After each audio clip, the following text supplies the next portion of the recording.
तमिलनाडु की स्टालिन सरकार ने केंद्र की मोदी सरकार के खिलाफ सुप्रीम कोर्ट का दरवाजा खटखटा दिया है और मुकदमा दायर कर दिया है और आरोप लगाया है कि तमिलनाडु सरकार पर दबाव बनाने के लिए केंद्र की मोदी सरकार ने फंड रोक लिया है। और ये गंभीर आरोप है, जिसके बाद अब पहले तो सियासत गर्मा गई है इस मामले को लेकर, क्योंकि एक बार फिर से केंद्र सरकार और तमिलनाडु की स्टालिन सरकार भाषा विवाद को लेकर आमने सामने आ गई है।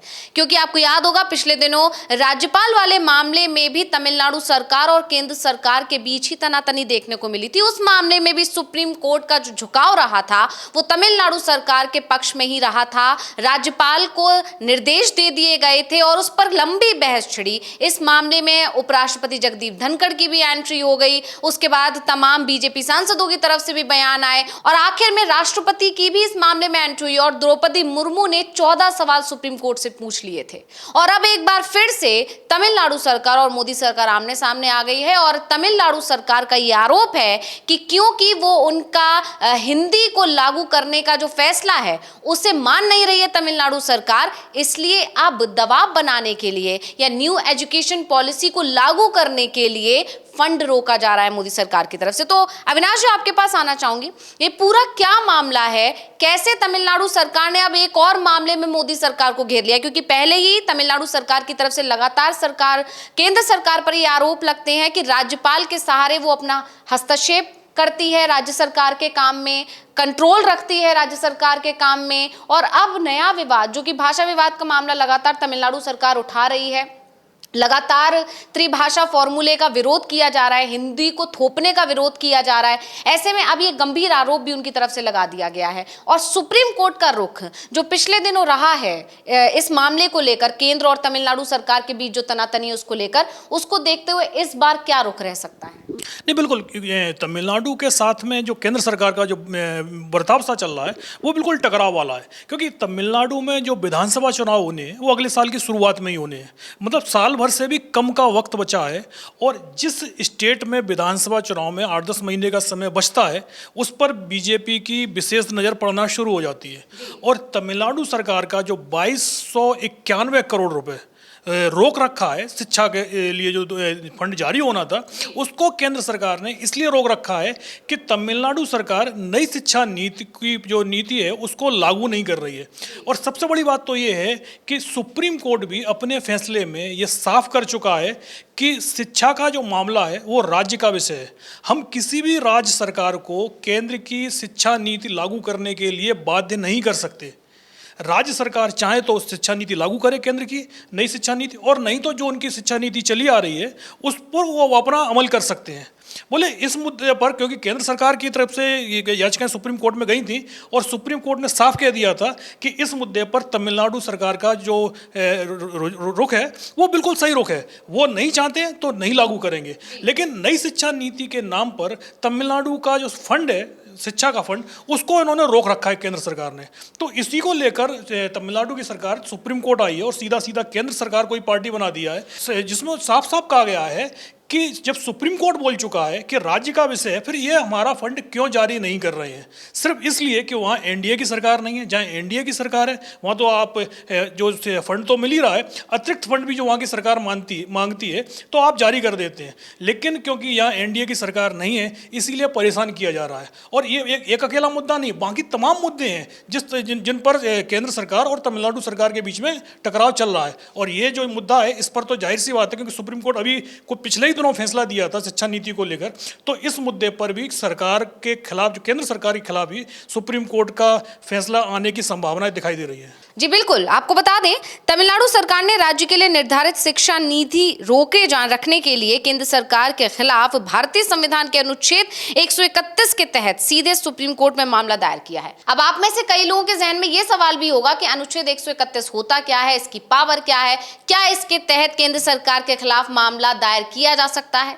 तो आपको बता दें कि अनुच्छेद 131 के तहत राज्य सरकार को कानूनी या संवैधानिक अधिकारों से जुड़े विवादों में केंद्र सरकार को कानूनी रूप से चुनौती देने की अनुमति है और इसी अधिकार का इस्तेमाल करते हुए तमिलनाडु सरकार ने सीधा केंद्र सरकार के खिलाफ सुप्रीम कोर्ट का दरवाजा खटखटा दिया है और साफ तौर पर इनडायरेक्टली ये आरोप लगा दिए हैं कि केंद्र की मोदी सरकार मनमानी कर रही है, तानाशाही कर रही है और अपनी बात मनवाने के लिए अपनी पावर्स का इस्तेमाल कर रही है, क्योंकि तमिलनाडु सरकार को उस फंड की जरूरत है और ऐसे में उस फंड के ना मिलने से उनको कई दिक्कतों का सामना करना पड़ रहा है। जो नीतियां लागू करनी है, जो योजनाएं लेकर आनी है, बच्चों के लिए जो सुविधाएं शिक्षा नीति के चलते देनी है, वो सभी चीजें रुकी हुई हैं, उनमें रुकावट पैदा हो रही है। यानी एक तरह से केंद्र सरकार अपनी मनमानी करने के लिए, अपनी मर्जी थोपने के लिए राज्य सरकार को परेशान कर रही है और इससे पहले भी ऐसे गंभीर आरोप सरकार पर लगते रहे हैं। राज्य सरकार ने केंद्र सरकार पर संघवाद का उल्लंघन करने का आरोप लगा दिया है। उनका कहना है कि समग्र शिक्षा योजना और पीएम श्री स्कूल योजनाओं को आपस में नहीं जोड़ा जा सकता, ऐसा करना संघवाद का उल्लंघन है। और साफ साफ बार बार यही बात दोहरा रही है तमिलनाडु सरकार। एम.के. स्टालिन जो कि वहां के मुख्यमंत्री हैं, उनका बार बार यही कहना है कि नई शिक्षा नीति लागू करने के लिए सरकार कहीं ना कहीं दबाव बना रही है, जबरदस्ती इस शिक्षा नीति को लागू करने के लिए अलग अलग हथकंडे अपना रही है। नहीं, बिल्कुल, क्योंकि सबसे बड़ी बात तो ये जो दक्षिण के राज्य हैं उन सबकी एक अपनी अलग लैंग्वेज है और इसीलिए दक्षिण भारत में जो नई शिक्षा नीति का सबसे ज़्यादा विरोध हो रहा है, चाहे वो केरल हो, चाहे वो तमिलनाडु हो, चाहे वो तेलंगाना हो, अधिकतर राज्य इस शिक्षा नीति के खिलाफ हैं। लेकिन केंद्र सरकार, क्योंकि ये स्कीम केंद्र की है और वो लगातार दबाव बना रही है कि इस जो नई शिक्षा नीति है सभी राज्य इसको मंजूरी दें। दक्षिण भारत में बीजेपी का असर भी कम है और बीजेपी चाहती है कि इस नई शिक्षा नीति के सारे अपना दबदबा थोड़ा और बढ़ाया जाए, जबकि एम.के. स्टालिन हो या केरल के जो लेफ्ट की सरकार है, उन सभी का यही कहना है कि भाई हम किसी भी छात्र को कोई दूसरी भाषा पढ़ने से नहीं रोक रहे हैं, लेकिन आप जबरदस्ती यदि हिंदी को थोपने की कोशिश करेंगे तो उसका विरोध किया जाएगा। यदि कोई छात्र पढ़ना चाहता है, यदि किसी को हिंदी पढ़नी है तो उसके लिए कोई रोक टोक नहीं है। लेकिन केंद्र सरकार का जो एक तरीके से सीधा केरल और तमिलनाडु दोनों ही जगह चुनाव है, इसीलिए वहाँ की सरकारों को डिस्टर्ब करने की कोशिश की जा रही है। जिस तरीके से वहाँ उनके फंड रोके जा रहे हैं, क्योंकि आप फंड रोक लेंगे तो जो सरकार का कामकाज है उस पर असर पड़ेगा। सर्व शिक्षा अभियान के नाम पर जो फंड राज्य सरकार को मिलना चाहिए, जो उसका अधिकार है, उसको आपने रोक रखा है। तो इसके चलते उससे जो राज्य सरकार है उसको परेशानी तो आ ही रही है और इसीलिए वो सुप्रीम कोर्ट में आई है। लेकिन अब सरकार का जो रुख है, जब सुप्रीम कोर्ट बोल चुका है कि आप उनका उस मामले में इंटरफेयर नहीं करेंगे, तो उसके बावजूद क्यों फंड जारी नहीं किया जा रहा है, ये सवाल सुप्रीम कोर्ट केंद्र सरकार से जरूर पूछेगा। जी बिल्कुल, वहीं आपको बता दें कि सुप्रीम कोर्ट में दाखिल वाद में राज्य सरकार ने सुप्रीम कोर्ट से ये निर्देश देने को कहा है कि केंद्र सरकार की तरफ से दिए जाने वाले धन को एक निश्चित समय के अंदर ही दिए जाएं और जो मूल राशि है उस पर 6% का ब्याज भी दिए जाने की मांग की गई है। वहीं तमिलनाडु सरकार का कहना है कि 2020 की राष्ट्रीय शैक्षिक नीति और पीएम श्री स्कूल योजना तब तक प्रदेश सरकार लागू नहीं होती जब तक कि केंद्र और राज्य सरकार के बीच इसको लेकर कोई लिखित समझौता नहीं हो जाता है।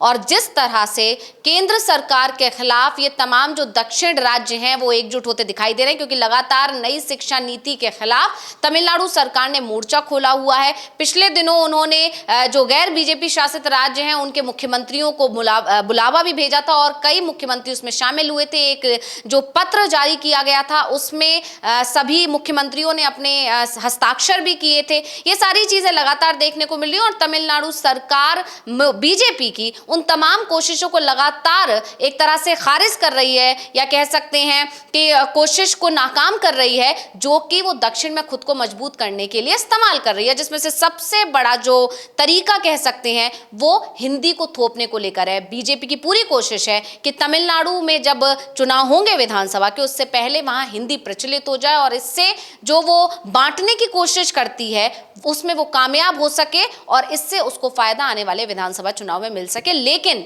जिस तरह से लगातार तमिलनाडु सरकार ने मोर्चा खोला हुआ है और उसके चलते केंद्र सरकार को बार बार झटका लग रहा है और अब तमिलनाडु सरकार ने सीधे केंद्र की मोदी सरकार के खिलाफ ही मामला दर्ज कर दिया। इससे पहले राज्यपाल के खिलाफ पहुंची थी सुप्रीम कोर्ट, वहां भी उसको राहत मिली थी और अब जब सीधे मोदी सरकार के खिलाफ सुप्रीम कोर्ट का रुख अपनाया है तमिलनाडु सरकार ने, तो ऐसी उम्मीद जताई जा रही है कि इस बार भी तमिलनाडु सरकार को मामले में राहत ही मिलेगी। बहुत बहुत धन्यवाद अविनाश जी तमाम जानकारी देने के लिए और इसी के साथ मुझे यानी अंशिता को दीजिए इजाजत। नमस्कार।